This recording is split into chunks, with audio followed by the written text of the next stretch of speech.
once this Void Ray makes itself known, suddenly what's going to happen is DeMusliM is going to be forced to make a whole bunch of units that can shoot up. Right now, these Marines are being made to conserve gas, to do fun things with this Ghost Academy. As we can see, there's one Ghost going down.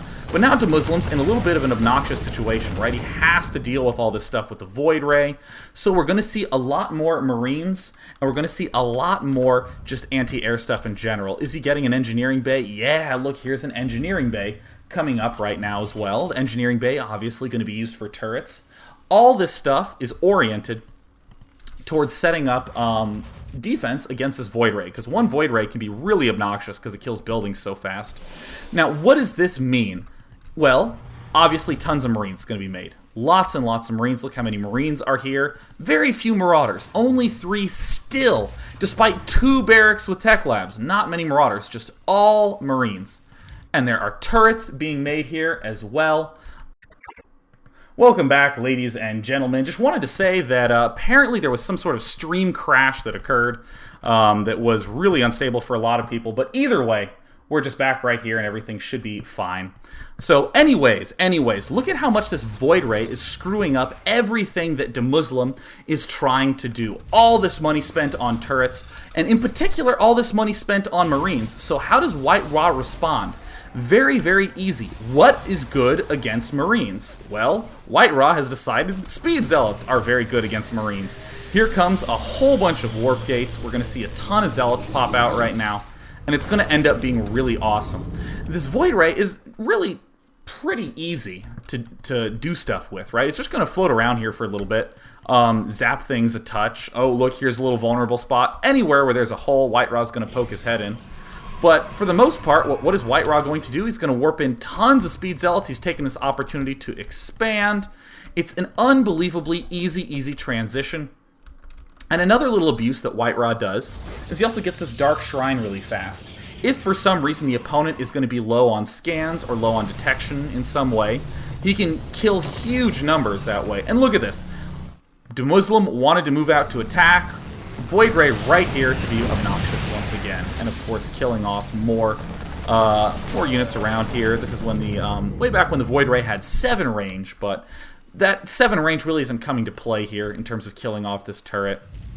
Just more time wasted by DeMusliM, which means it's more time for White Ra to build up this very, very big anti.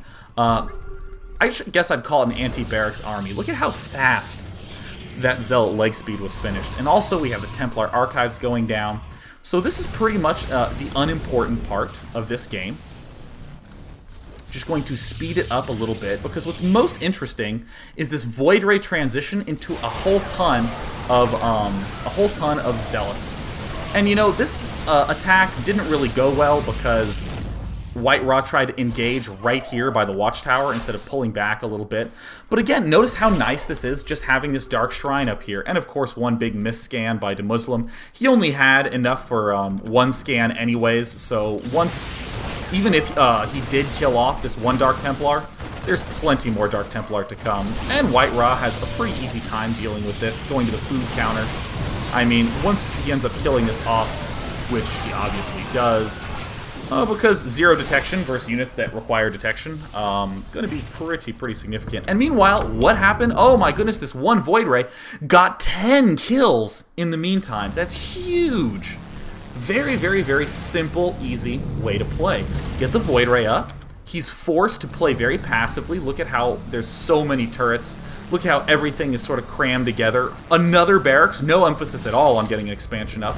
And White Ra, who is a little bit even in terms of food after that attack, is now pulling way ahead. Even in the unit counting station, 30 probes to 26 SCVs and 4 gateways up already. And once these geysers end up completing, plenty can be killed. No storm quite yet. Either way, getting those, 1 scan kills off the DPT. Either way, getting those High Templar out early are good, because it helps build the energy, and if you see any ghosts, you can kill those off. So, you know, the upgrades are all finished for DeMusliM, so he can do a lot of scary stuff, theoretically, with his early pushes, but because those Void Rays pinned him back so long, and eventually these Dark Templar pinned DeMusliM back even more, there's really almost no window that DeMusliM has to really do any sort of good pushing against White Ra. And as we can see, White Ra way up in the 70 food to 45 food range. I mean, just so far ahead of DeMusliM. Already has this expansion up. White Ra can easily get another expo up here in a little bit. So he clearly is in a phenomenally good position. So, I'm not actually going to finish this game. We're going to go on to the next game because, again, that little stream crashing action kind of got in the way of stuff. So let's go ahead and bounce out of this.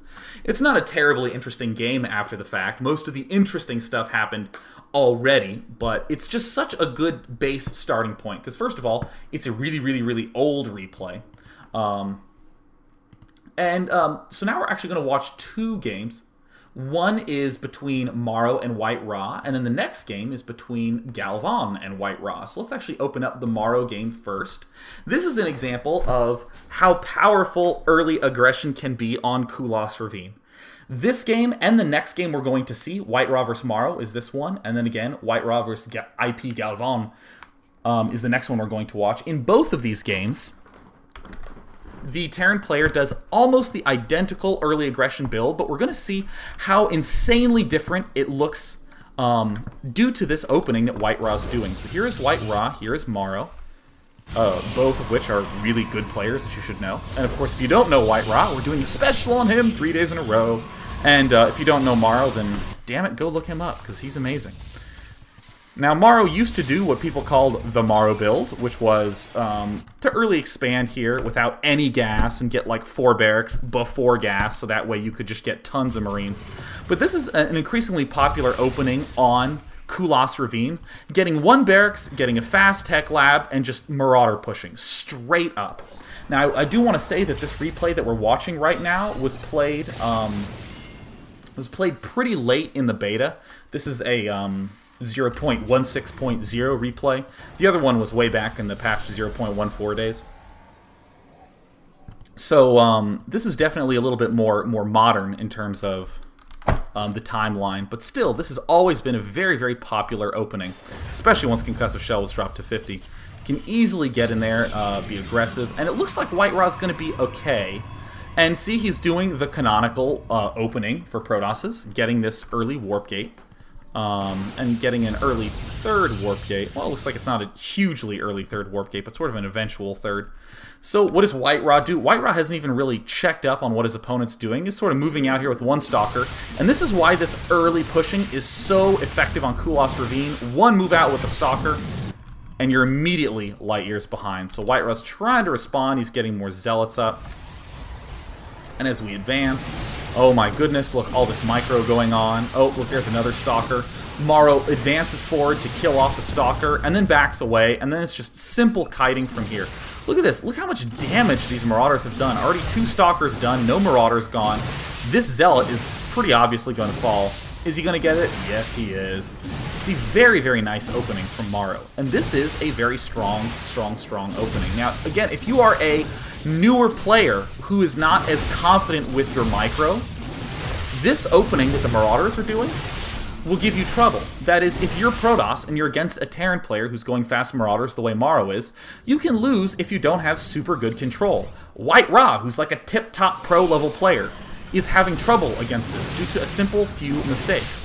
Now, White Ra is going to barely be able to hold this off with some nice Zealot sentry action. Wow, that was really close. Oh yes, nice job. But what happened in the meantime? Maro set up 2 more barracks and a Ghost Academy and all this good stuff. I mean, this is just way good in Maro's favor. I mean, even though White Ra's a little bit ahead in food, the production capacity of Maro is just gigantic with all this other extra stuff. So, this is again, this is the example of look at how good this early aggression can be. And when you're doing this more standard 3 warp gate opening, you kind of have to be really careful. You have to not make any mistakes. You have to control really well. Get the timing on everything really smooth. Because if you don't, even a good player like White Ra will end up losing. But then after this, I'm actually going to move forward just a little bit more to the point where White Ra clearly is not in good shape. Yep, there's 1 huge EMP getting most of the sentries at the front. I don't think Maro's going to move out quite yet. Nah, he's going to wait for another Ghost. Either way, God, Maro is a million light years ahead of White Ra. Look at that, 1 stim. Goodbye everything, and White Ra types out. Okay, so this is an example. This isn't me saying, yo, 3 Warp Gate opening is bad. By all means, it's great. I love it. I use it a lot. I know Noni did it in almost all of his games for a very, very long time. It's just very solid 3 Warp Gate. But we can still see that it requires a lot of micro, and it's a lot about unit compositions. If you make mistakes, it can get you in some sticky situations. Now let's go back and see that White Ra build that we saw in Game 1. Let's see how that ends up working. Let me make sure I'm actually opening the right replay. Is this the wrong one? Oh, no, there we go. That's awesome.